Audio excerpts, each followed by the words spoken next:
لیکن انہوں نے برجست عرض کی حضور ہم قسم اٹھاتے ہیں، ہم حلف دیتے ہیں کہ ہمارے بیٹھنے کا کوئی اور مقصود نہیں۔ حضور نے باقاعدہ ان سے حلف لیا، انہوں نے باقاعدہ قسم لی۔ جب وہ قسم دے چکے تو ان کے چہروں پر حیرت و استعجاب کی کیفیت تو تھی۔ میرے حضور نے ان سے مخاطبہ کرتے ہوئے فرمایا کہ میں تم سے جو ابھی قسم لی ہے یہ کسی تہمت کی بنیاد پر نہیں لی، تمہاری قول کی صداقت پر مجھے کوئی شک نہیں گزرا تھا کہ میں قسم سے تصدیق چاہیے، بلکہ ماجرا کچھ اور تھا۔ اور وہ کیا کہ تم یہاں موجود تھے، میں حجرے میں تھا، اتانی جبریل علیہ السلام، میرے پاس جبریل امین حاضر خدمت ہوئے، فاخبرنی ان اللہ یباہی بکم الملائکہ، تو انہوں نے مجھے کہا ہے محبوب ذرا باہر تو نکل کے دیکھو، آپ کے صحابہ کے اس عمل پر اللہ فرشتوں میں ناز کر رہا۔ وہ عمل کون سا تھا جس عمل پر رب ہو کے ناز کر رہا؟ تو وہ عمل یہ تھا کہ صحابہ مل بیٹھ کر کے حضور کے آنے پر اللہ کا شکر ادا کرتے، اور یہ بات ایسی تھی کہ اللہ فرشتوں میں ملائے اعلیٰ میں ناز فرما۔ اللہ کی رحمتوں سے کوئی بعید نہیں کہ آج کی مجلس بھی قبول کر لی جائے، اور اللہ فرشتوں سے فرمائے دیکھو صدیاں بیت گئی اور آج بھی بیٹھ کے اس نعمت کا شکرانہ ادا کر رہے ہیں، تو یہ بات میری اور آپ کی بخشش کی ضمانت بن جائے۔ باقی جہاں تک حضور کی صورت میں انعام خداوندی کے شکرانے کی بات ہے، ساری زندگی حضور کا میلاد کرتے رہیں اور سجدوں میں گزار دیں ساری زندگی، حق کے شکر پھر بھی ادا نہ ہو۔ میں تو کہا کرتا ہوں ہمارے بدن پہ اتنے بال نہیں ہیں جتنے رسول اللہ کے احسانات ہیں۔ خدا شناسی تو دور کی بات ہے، ہم خود شناس بھی نہ ہوتے اگر حضور بھی نہ آتے۔ اگر حضور نہ آتے ہمیں اپنی ذات سے ملاقات نہ، خود ہی کا تعقل نہ ہوتا، ذات سے آگہی نہ ہوتی۔ مجھے بتاؤ انسان اشرف المخلوقات ہونے کے باوجود درختوں کو، اجرام فلکیہ کو اور چلتی ہواؤں کو، بہتے پانیوں کو، جلتی آگ کو اپنا معبود نہیں سمجھتا تھا؟ انسان کی تقدس مار پیشانی کہاں کہاں رسوا نہیں ہے۔ انسانی ذلت کا عالم تو یہ تھا کہ مچھلی پکڑنے کے لیے کانٹے کے ساتھ جو کیچوا لگایا جاتا ہے، کسی زمانے میں یہ بھی انسان کا معبود رہا ہے۔ اور مجھے بتاؤ جس کو یہ بھی نہ پتا ہو کہ میں کون ہوں، اس کے پلے ہوتا کیا ہے؟ اقبال نے کہا تھا نا کہ اپنے من میں ڈوب کر پاجا سراغ زندگی، تو میرا نہیں بنتا تو نہ بن، اپنا تو بن۔ یہ تو اپنا بھی نہیں تھا، اسے تو پتہ ہی نہیں تھا کہ میں کون ہوں۔ وَلَقَدْ كَرَّمْنَا بنی آدم کا تاج سر پہ ہے، اشرف المخلوقات ہے، لیکن یہ درختوں کو، حشرات الارض کو، چوپایوں کو اپنا معبود مانا ہے۔ یہ تو میرے حضور نے بتایا یہ تیرے معبود نہیں ہیں، یہ تیری دہلیز کے نوکر۔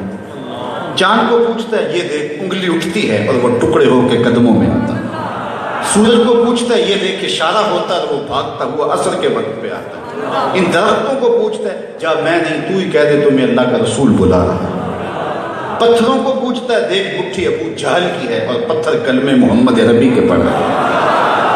اب انسان کی آنکھ کھلی کہ میں کون ہوں۔ اب اسے خود سے ملاقات ہوئی جب حضور کے در پہ آئے، اب اس کا بدلا ہوا لہجہ دیکھیے، اب اس کی تبدیل شدہ ٹون دیکھیے۔ جو درختوں کو، پتوں کو، اجرام فلکیہ کو، جڑی بوٹیاں کو، حشرات الارض کو اپنا معبود سمجھتا تھا، اب اس کا تبدیل شدہ لہجہ دیکھیے۔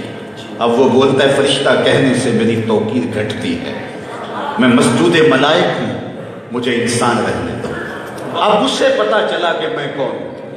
اللہ اکبر۔ سید سلیم گیلانی کا ایک شعر یہاں پڑھنا چاہوں گا، اور اگر آپ کی توجہ ہو تو یہ میری ساری گفتگو کا خلاصہ ہے۔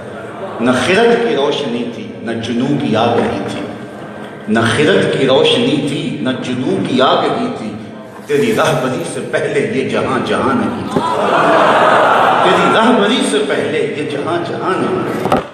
انسان کو خود سے ملاقات نہیں ہوئی تھی، وہ جانتا نہیں تھا کہ میں کون۔ اور جب حضور آئے تو پھر اقبال کا بدلا ہوا لہجہ دیکھیے۔ کانپتا ہے دل تیرا اندیشہ ایک طوفان سے کیا، ناخدا تو، بحر تو، کشتی بھی تو، ساحل بھی تو، دیکھ آ کر اونچائے جا کے گرے باں میں کبھی، کیس تو، لیلا بھی تو، صحرا بھی تو، محمد بھی تو، وائے ناکامی کہ تو محتاج ساقی ہو گیا، میں بھی تو، مینا بھی تو، مستی بھی تو، حاصل بھی تو۔ آہ کس کی جستجو آوارہ رکھتی ہے تجھے، راہ تو، رہ رو بھی تو، رہبر بھی تو، منزل بھی تو، بے خبر تو جوہر آئینہ ایام ہے، تو زمانے میں خدا کا آخری پیغام۔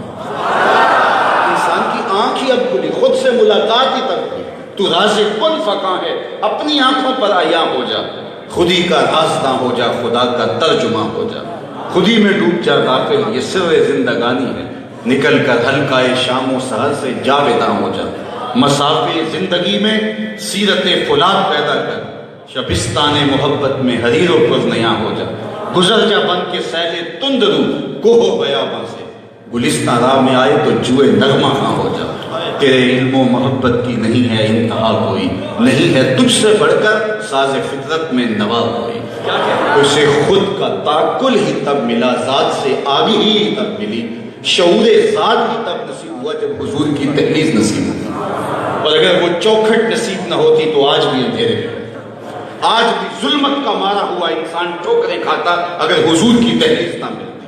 مجھے پھر کہنے دیجئے، نہ خرد کی روشنی تھی، نہ جنوں کی آگ بھی تھی، تیری راہبری سے پہلے یہ جہاں جہاں نہیں تھا، تیرے آستان سے پہلے کوئی آستان نہیں تھا، میں وہ زمین تھی جس کا کوئی آسمان نہیں۔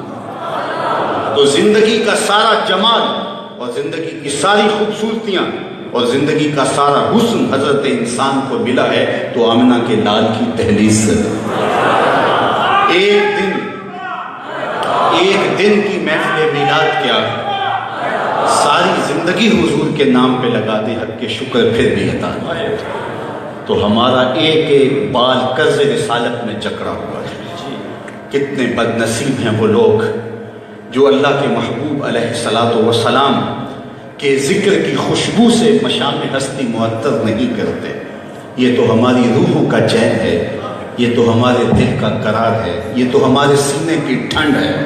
جب ان کا نام لبوں پہ آتا ہے سارے دکھ دور ہو جاتے ہیں۔